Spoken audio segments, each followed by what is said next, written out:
Hi friends, welcome to our channel. இப்போ என்ன பார்க்க போகிறோம்னா 10 நிமிஷத்தில் சூப்பரான மோர் குழம்பு எப்படி செய்யணும்னு பார்க்கலாமா? வாங்க. ஃபர்ஸ்ட் ஒரு மிக்ஸி ஜார் எடுத்துக்கலாம். அதில் அரை துண்டு இஞ்சி துண்டு போட்டுக்கலாம்.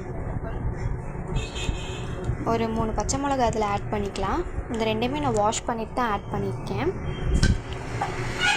அப்புறம் தேவையான அளவு மஞ்சள்தூள் ஆட் பண்ணிக்கலாம்.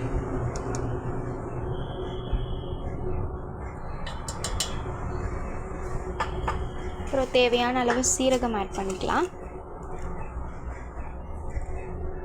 சீரகம் இந்த மோர் குழம்புக்கு ஒரு ஃப்ளேவர் கொடுக்கும், அதனால தான் சீரகம் ஆட் பண்ணியிருக்கோம்.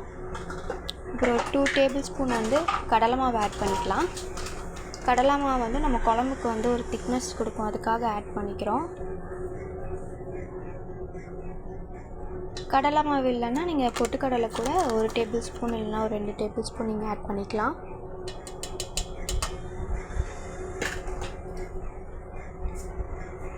இப்போ நான் ஒரு கட்டியான தயிர் எடுத்திருக்கேன், அதை ஆட் பண்ணிக்கலாம். நான் கடையில் வாங்கின தயிர் தான் ஆட் பண்ணியிருக்கேன். உங்களுக்கு நீங்கள் வீட்டில் செஞ்ச தயிர் இருந்தால் கூட நீங்கள் அது கூட ஆட் பண்ணிக்கலாம்.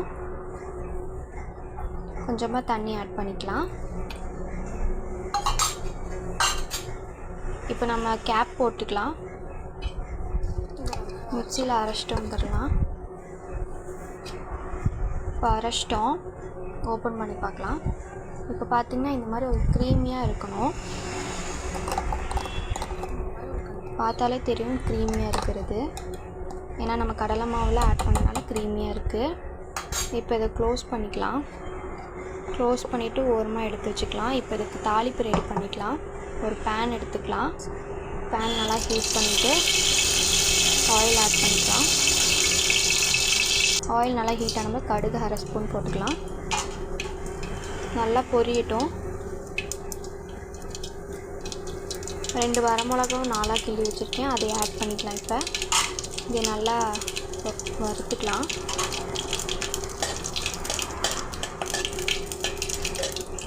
ஒரு வெங்காயம் எடுத்து நல்லா கட் பண்ணி வச்சுருக்கேன், அதையும் ஆட் பண்ணிக்கலாம்.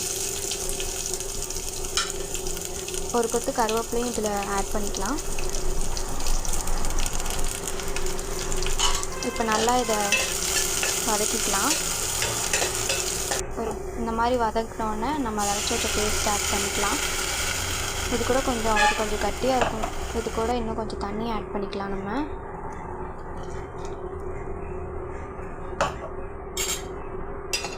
நல்லா மிக்ஸ் பண்ணிக்கலாம். இப்போ தாளிப்பு கூட இது கூட ஒரு சால்ட் ஆட் பண்ணிக்கலாம். உப்பு தேவையான அளவு, மல்லியில கொஞ்சம் தூவி விட்டுக்கலாம். இதில்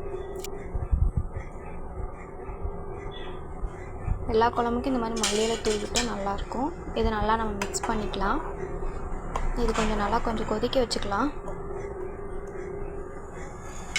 ஒரு 5 மினிட்ஸ் ஸ்லோவான ஃப்ளேமில் வச்சு கொதிக்க வச்சுக்கலாம்.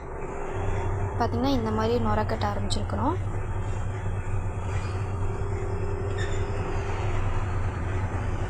நல்லா கொதிக்கட்டும். பார்த்திங்கன்னா இப்போ நல்லாவே கொதிச்சிருச்சு.